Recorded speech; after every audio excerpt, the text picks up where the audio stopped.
Itinanggi ng Philippine Health Insurance Corporation o PhilHealth na nakompromiso ang personal information ng mga miyembro kasunod ng nangyaring cybersecurity attack sa kanilang system noong Biyernes.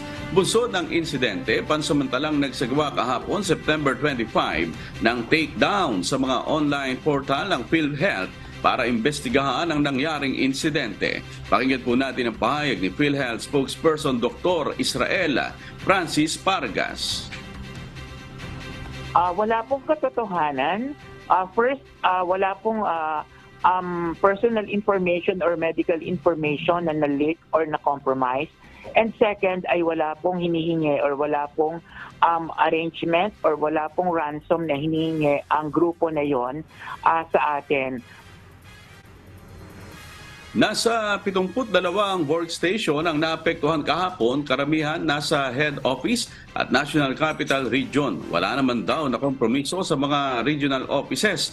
Nakipag-ugnayan na raw sila sa Department of Information and Communications Technology o DICT at National Privacy Commission upang tugunan ang issue. At maging sa Anti-Cybercrime Unit ng Philippine National Police at National Bureau of Investigation para sa forensic investigation upang alamin ang dahilan ng pag-atake. Sa ngayon, binubusisi ng PhilHealth ang pagpapalakas ng kanilang online system kasama na rito ang patuloy na pag-usbong ng digitalization upang labanan ang mga cyber attack. Yan po actually ang tinitingnan ngayon at yan po ang aming guidance na hinihingi.